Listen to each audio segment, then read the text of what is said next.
Today on CityCast Nashville, it's Giving Tuesday, and we're talking about The Store, a nonprofit founded by Brad Paisley and Kimberly Williams Paisley that's redefining food assistance in Nashville.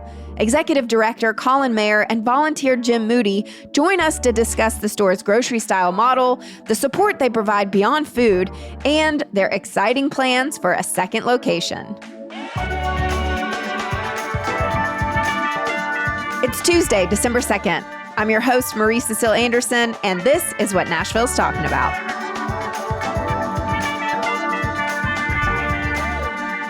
At The Store, your mission is to allow clients to shop with dignity. Colin, let's start with you. What does that look like? Yeah, so we are working to address food insecurity in Middle Tennessee, but like you said, we're trying to do it in a particular way of letting people shop with choice and dignity. So when people come to the store for food assistance, they are not handed a pre-prepared food box that somebody else picked out for them. Instead, they grab a grocery cart and they walk our aisles, putting the fresh, healthy foods that they want to give to their families in their shopping carts, and then caring volunteers help them check out. So it's a dignified and choice-based experience from start to finish. Well, Jim, we have a caring volunteer right here. Thank you for being here. What do you see when you're volunteering? What does shopping with dignity look like? So we put the patrons, that's what I call them, because they're coming in to shop. We put them first. And so they're at the forefront of everything that we do. We have about a dozen volunteers every shopping shift that do everything from counting what's coming through to working the register, just like you would at a grocery store, or bagging groceries. And one of our rules is that no cell phones while you are at the registers. You can take a phone call or you can respond to a text, but we ask you to step away because we want the focus to be on the people that are shopping.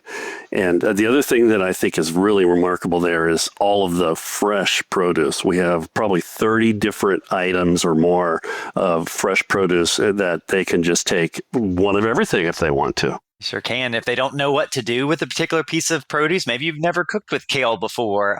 We have recipe cards for the different produce as well, so people can learn how to use this wonderful food that we have and make delicious meals for their families. Do you partner with local farmers or wholesalers? Are we keeping this in the Tennessee family?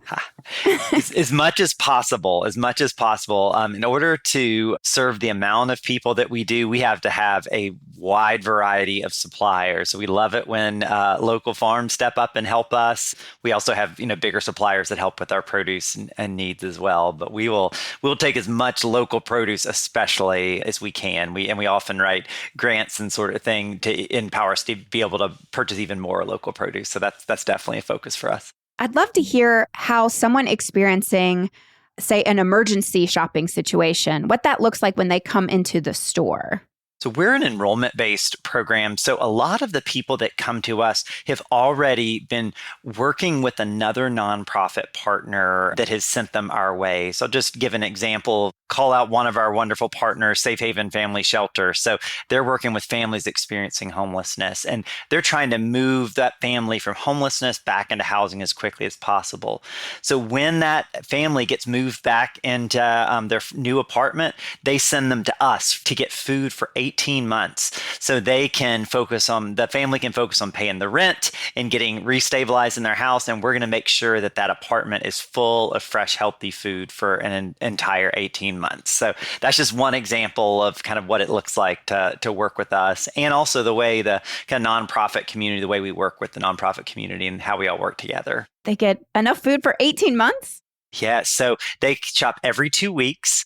We don't want to and we do some emergency kind of stopgap sort of stuff, but we really want to be part of an overall solution that's working to move people, to a sustainable place. And so you think of working with partners, and maybe they're getting case management from one partner, they're getting budgeting help from another, they're getting fresh, healthy food from us. Well, that's starting to move the needle on what's possible in their lives and being able to eventually move towards hopefully a place of more sufficiency and that sort of thing. So when customers, and Jim can share this too, when customers join us for 18 months, we get to know them. We know their names. They, in some ways, they become part of the store community. We look forward to seeing them every 2 weeks. And so, yes, we do emergency cases, but we're really, when we're really inviting somebody into the store community when they come to shop with us. Jim, is that your sense? Yeah, so I have a crew that also volunteers every Thursday. So there's about half a dozen of us that are there every week. And so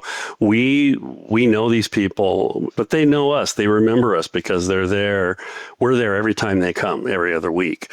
And they come to the register, and we check everything out through the register, and current prices, they keep the current prices current, up to date, are in the system for each item. And at the end, we send them an email or a text receipt so they know what they would have spent on those items if they had gone to the grocery store. So it helps them prepare and start getting used to the idea of using a budget. Yeah, Marie, a lot of the focus of our model is certainly on addressing food insecurity, but addressing it not only with healthy food, but with community. We believe there's real impact when people that are struggling enter the store and meet people like Jim and other caring volunteers like that's kind of maybe our secret sauce, is really good, high quality food and incredible community. And we think both of those go a long way. Well, Jim, I'd love to throw it back to you. Can you tell us about maybe your favorite patron or a relationship that you've developed over your time as a volunteer? Well, there's a number of veterans that come in, and they wear their ball caps that have their service. Every time they come in, I walk up to them. They've seen me before. I walk up to them, shake their hand, and say thank you for your service. And that means a lot to me, and it also means a lot, seems to mean a lot to them. They are appreciative of that. There are some patrons that just make a difference. There's one family that comes in with a little girl. There's a little play area so that the kids can play with the play kitchen and so forth while parents are shopping. And there's some play fruit and vegetables. And this little girl gathers up handfuls of these little pineapples and tomatoes and whatever it is, and she brings them out to every volunteer and hands them a little pineapple or a little carrot or something like that. And it just tickles your heart when she comes in. Because she's seeing that modeled back to her. Right, what a beautiful lesson. Mm-hmm.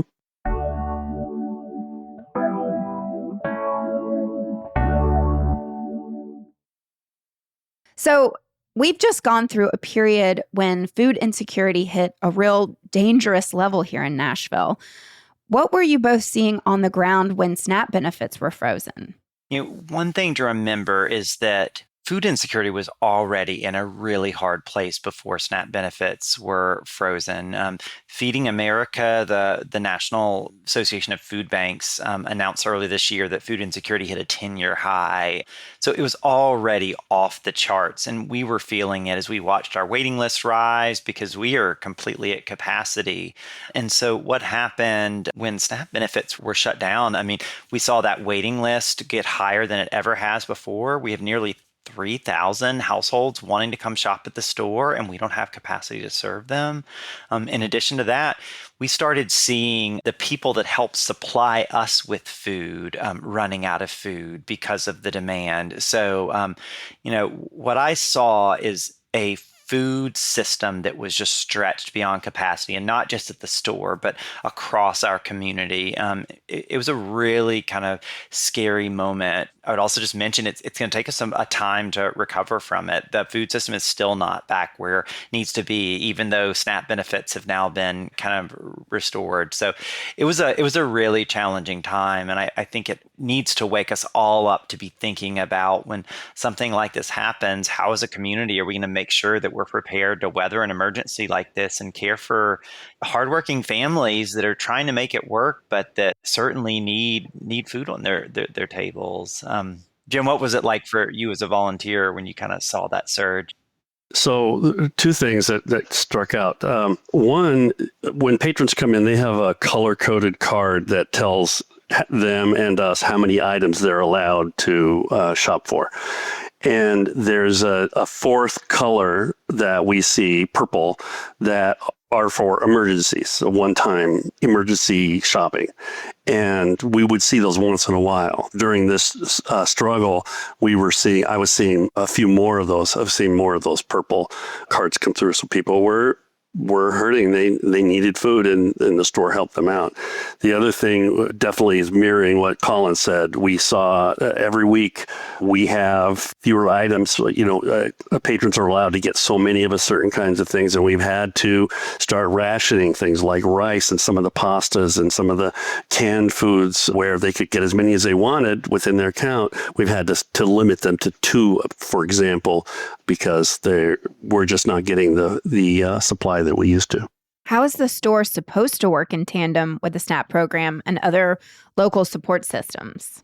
So the store was never envisioned to be kind of the only food source. So you have to envision a lot of people that shop with us, they're hardworking mothers and fathers.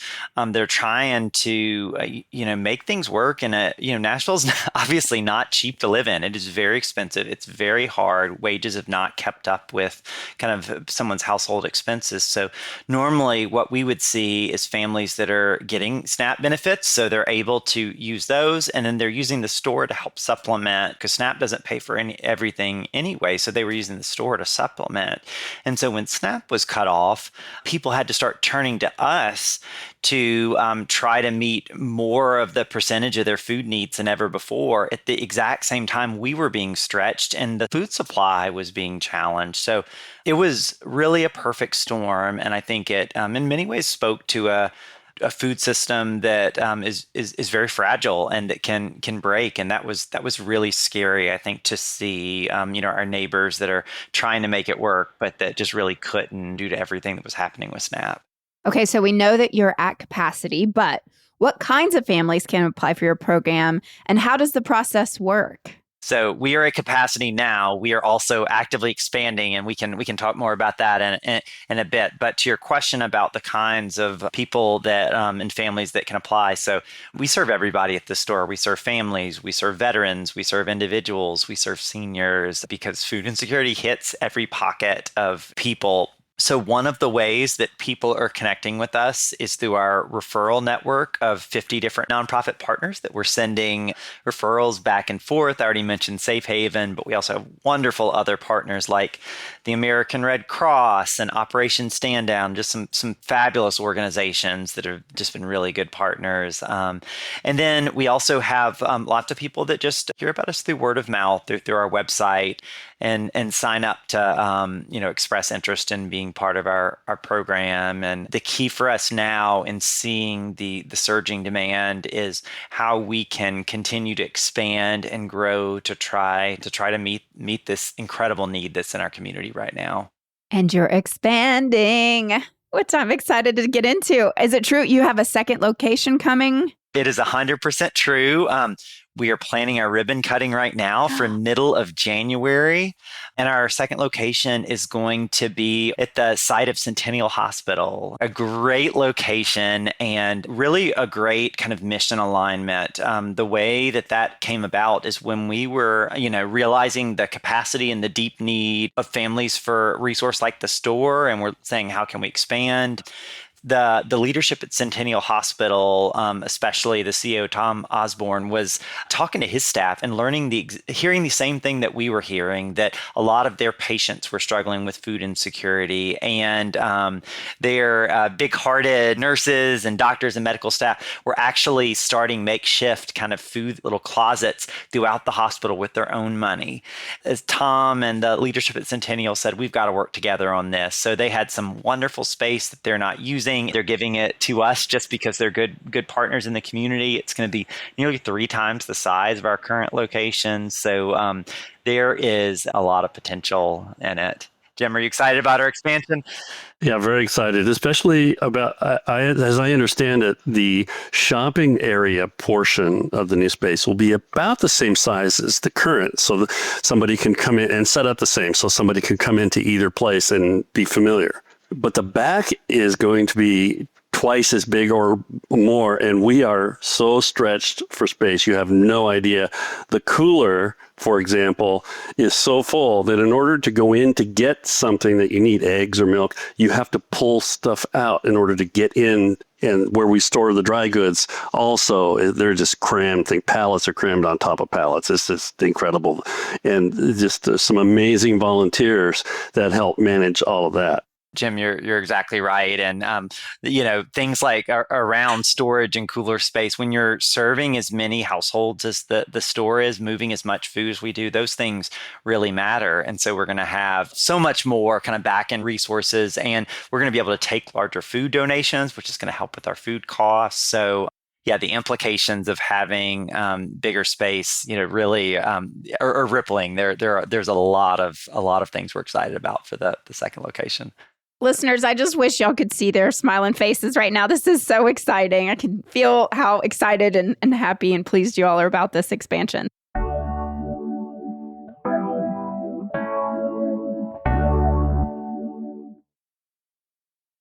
Let's talk about funding.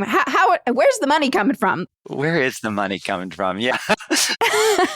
There's a perception that because the store has celebrity backing from Brad and Kimberly Williams Paisley, that funding must be easy. But what's the real reality there?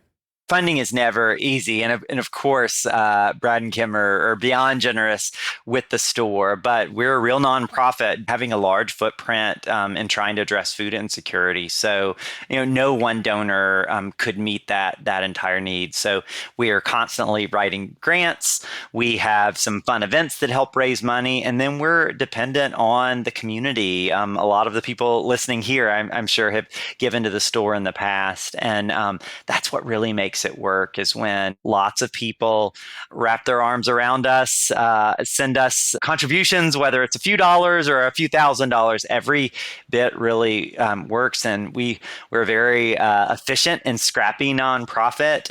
Take the vast majority of those donations and put it right back into purchasing healthy food for people in need. And a lot of the reason that we're able to put so much money into just focusing on meeting the food need is because of people like Jim and the thousands upon thousands of volunteers that run this place. We are a small staff, but we have thousands of volunteers that, just make all of the difference and save us so much money, where we can be an efficient, scrappy organization and kind of have the impact that we want to have. Well, folks, before we hopped on, Jim told me that he volunteers every Thursday.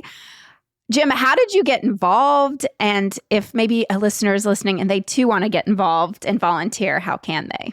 Well, when we first moved here a little over 4 years ago, we were looking for some place to volunteer. And my wife actually found the store. And I think she might have found it because she was following Kimberly Williams' Instagram or something like that. So we both came and volunteered. I remember I worked the register, and I think she was counting. And then right after that, she got a job because she was bored at home. We were retired. We were both retired. And so she couldn't do it anymore, and I was looking for something to do. So I started coming more often, and pretty soon I very quickly decided, this is my thing. This is the thing that I do. I now have a part-time job of my own, and I told them, you know what, you can schedule anytime you want except Thursday mornings. So that's, sacrosanct. If you schedule me, I won't be there. I'm at the store every Thursday morning. It's just my thing. It's always full. There was lots of volunteers, but still room for more people to sign up. And right now we're going through Golden Volunteer, I believe. I think that might be changing, but right now you go to Golden Volunteer and you can search for the store and sign up for a restocking shift or a shopping shift where you're going to be either bagging groceries or working the register, just like a regular register. We scan all the items just like at the grocery store. So it's a lot of fun. Well, we're going to put all the volunteer information in our show notes for this podcast. But also, I want to shout out our newsletter editor, Margaret Kingsbury. She updates our website also with the store volunteer opportunities. So in the future, check there as well. Beyond groceries, the store offers counseling, budgeting classes, cooking classes, literacy help, even pet care support. Why was it so important to build in those wraparound services? So, as you can imagine, somebody that's experiencing food insecurity, that is likely not their only need. When people are struggling with food, they're also likely struggling on budget. So, kind of from the very beginning, when Brad and Kim founded the store, they knew that they wanted to make sure that there were just really comprehensive resources available for people that were struggling. And so, we've done that in a number of different ways. One of our first and most important partners is Belmont University. Our first location is on their dirt. Actually, they provide the dirt for us, and we operate our first location there. And they have been also extremely generous in the resources of the university, whether it's their business school helping with some budgeting classes or those sorts of things. So we've done some very deep partnerships with them for wraparound services. We offer some cooking classes and nutrition classes directly from our staff.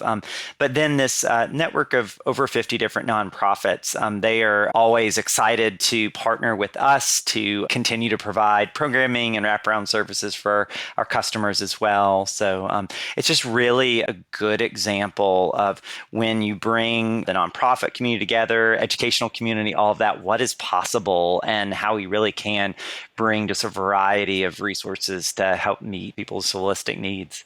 Jim, have you witnessed any success stories thanks to these additional services? I'd have to say that a success story would be we don't see a patron any longer that we used to see because they have figured it out and they don't need those services any longer.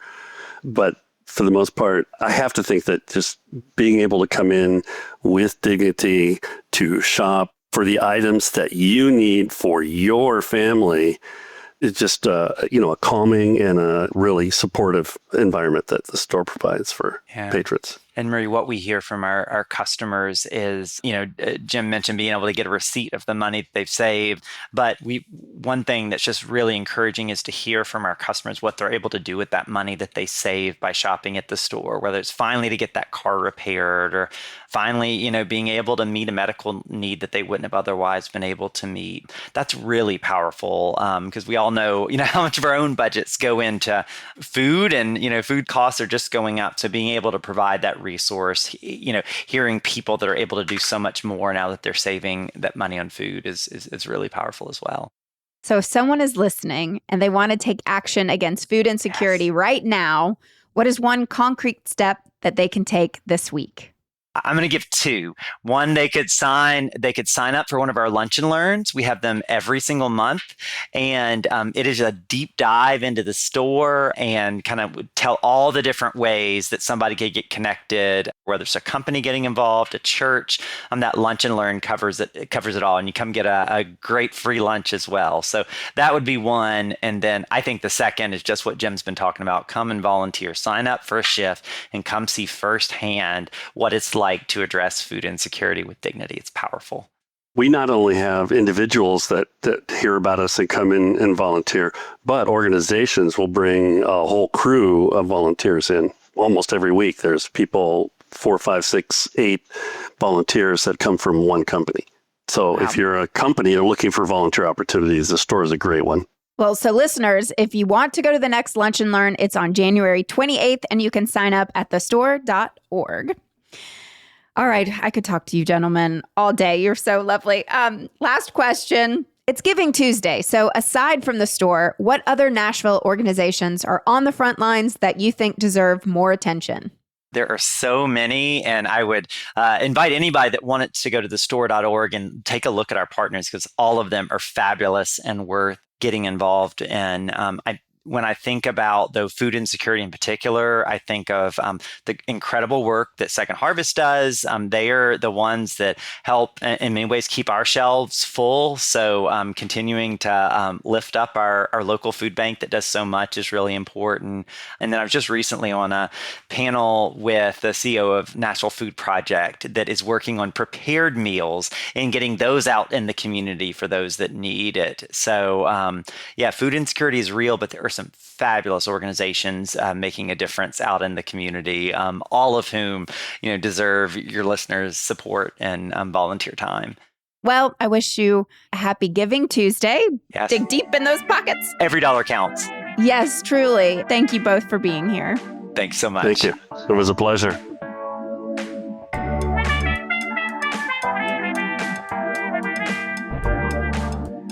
That's all for today here on CityCast Nashville. And don't forget, you can support this show and get great perks by becoming a CityCast Nashville neighbor at membership.citycast.fm. If you enjoyed the show, why not tell your friends? Rate the show, leave us a review, and subscribe to our Hey Nashville newsletter.